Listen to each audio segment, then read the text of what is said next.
Hello, my name is Amy Dye-Reeves and I am with Auburn University.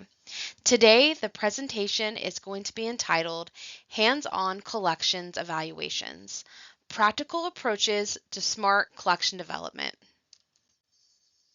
So today, we're going to start with an agenda. We have a short introduction, why collection evaluation matters, hands-on evaluation methods, and tying those evaluations to development. And then finally, we'll have takeaways and some final tips. So first, we want to start with why collection development matters.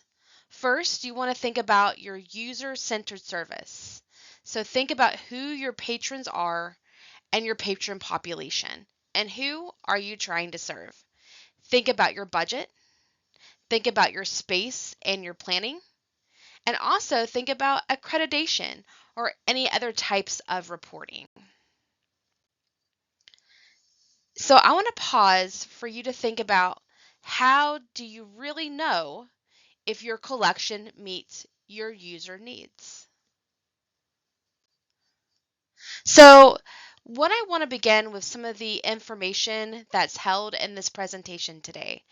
I want you to think about some different ways that you might could do collection development. So the following slides are a series of opportunities that I have created within my own collection development process.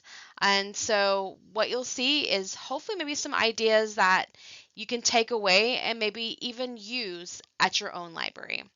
So the first one I want to talk about is a interactive collection lab experience. So first you want to think about your concept. You want to take your presentation space or your library space into a mini collection evaluation lab. So some of the things that I've worked with is setting up stations that represent different evaluation methods. So I've done this with user data, community feedback, a diversity audit, even weeding criteria. So what I've done before is give participants some short tasks at each station. So they would rank some of their sample titles by their metrics. You know, how often are they using that particular item, or if they've never used that item before. And really, it's helping me evaluate the kind of mock collection and writing down a short rationale for what might need to be deselected or maybe just not used as much. What I've come away with was a great group discussion on patterns and really surprises, actually. So when you're thinking about how long did each of these really stations take, because, you know, for my example, you have 3 different ones. So what I did, it was an hour long, really activity. And it was a drop-in activity. So I did this during a period of time that was a fall break, but you can do that during a winter break time or a spring break, you know, when faculty are still on campus. And so what I had them do is just go from station to station to station and take about 20-30 minutes. Shouldn't take more than an hour. But really what I came away with was a hands-on experience that transformed what is really is a conceptual idea into a tangible item there. Another one that I really looked at was a smart collection showdown game. So really what it is, the concept is kind of gamifying the process of collection decision making. So what I did was divide participant into teams, things that were like more data driven and things that were like a community curators. They could create this particular area for themselves. Like say for us, it could be graphic design. It could be things that have to look at, for example, I would say building science, because I really represent the College of Architecture, Design, and Construction. So we have a lot of different kind of community curators there. But I also have presented these real world scenarios thinking about any budget cuts that might occur, a new program that launches, or emerging technology. So in this, recently, and I would say in the last 5 years or so, landscape architecture is a brand new program within the college. So having to get a more defined set of books for that particular program. So that would be a new program launch there.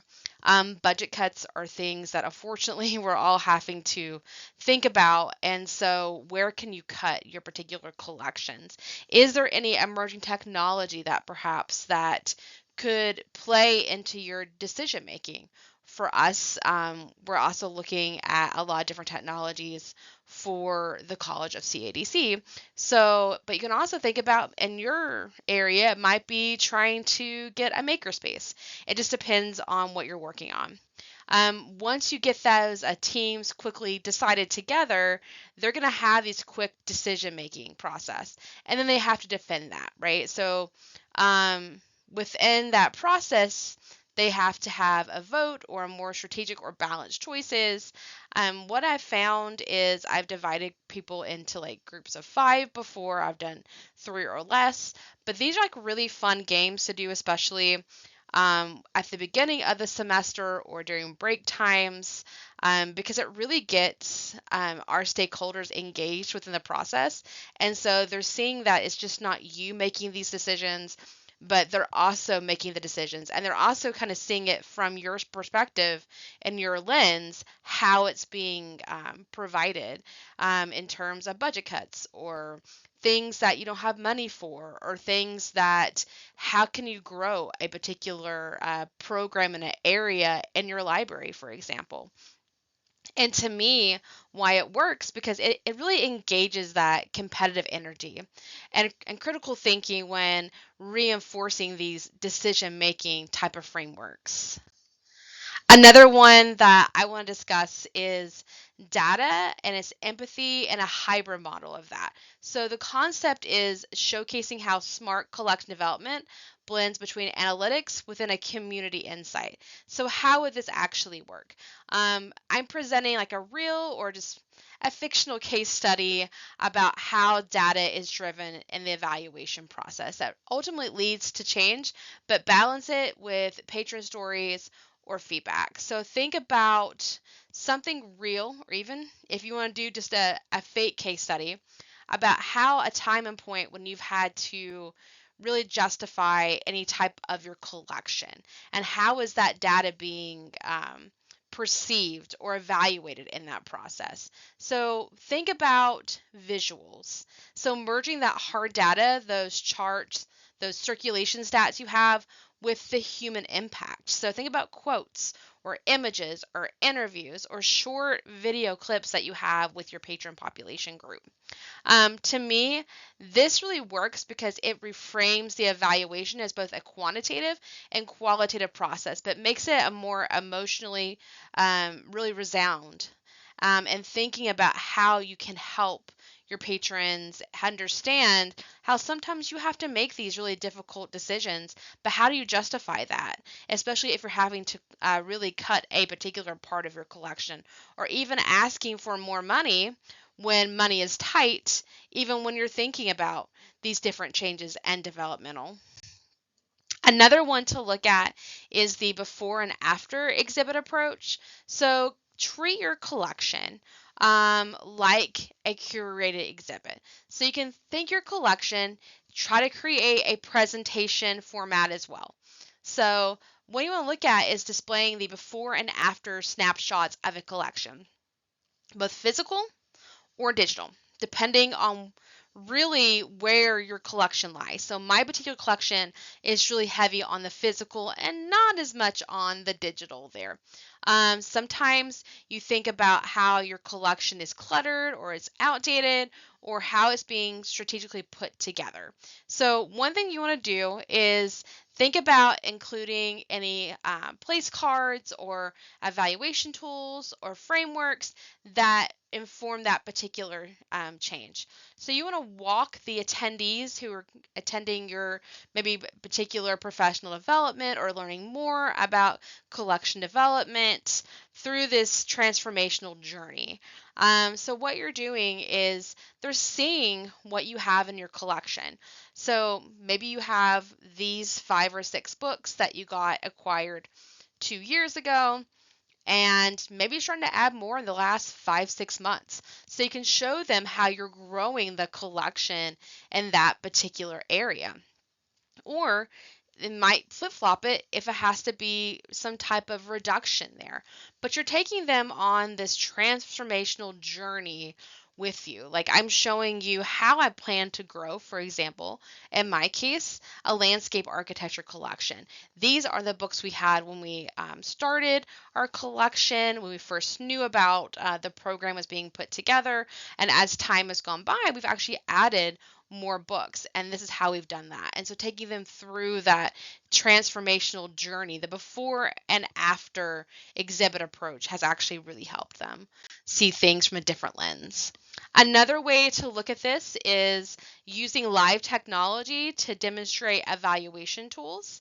A lot of times faculty don't exactly know how you're evaluating certain areas of your own collection that you work with. So think about a live technology that you're using, and then you're demonstrating that evaluation tool. So for example, if you're using like Power BI or Tableau or Google Data Studio, I'm using the dashboard to show your usage, your overlap, or your cost per usage. What you want to do is walk through the audience through this in real time. So think about this as what if scenarios. What if we shift 15% from print to digital? What is that going to mean for our collection?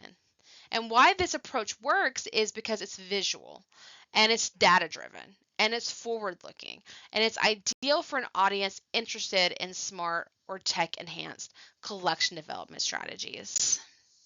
Another one you might would want to consider is a collaborative decision sprint. So you're going to run a short guided workshop, within one of your session days. So your session days could be before class starts. You could have maybe an orientation before about the library, and then you could have maybe day 2 could be more about learning about the collection. So you can maybe even run this kind of short workshop series, or you can make it smaller depending on how many days you have with a session. First, you want to give small groups a really brief data set. Talk about your particular library. What kind of collection do you have, and how is it being utilized for your library?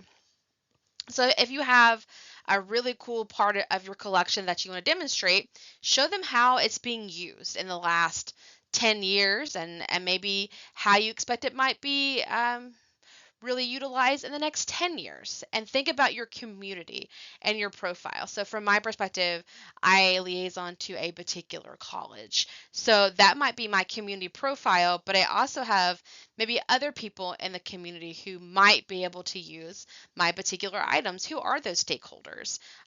Do you have people who are, in my case, public safety is another one that will use items within our particular library.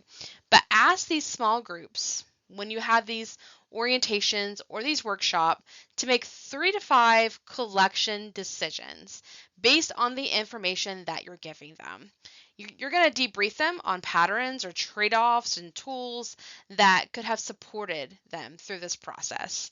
And really why this works for me is people leave with applied experiences and not just a theory that they're working with. Another one, and it's kind of the last one that we're looking at today, is turning your session into an interactive story. You're really presenting a branch narrative. Your library is just maybe lost 10% of their budget. The audience votes and guides that next step in your story, revealing these different outcomes depending on the choices. why it works, making these learning dynamics and things memorable, and emphasizing the really strategic consequences of those collections decisions. So think about your own journey. Have them choose their own adventure. Present that narrative. If I've lost 10% of my budget, what's going to happen? What things am I going to have to cut and give up? So think about that next step in their journey and have really people understand where you are in your own job in terms of collection development. So I want to thank you for your time today. My name is Amy Dye-Reeves. My contact information is right in front of you. Have a wonderful day.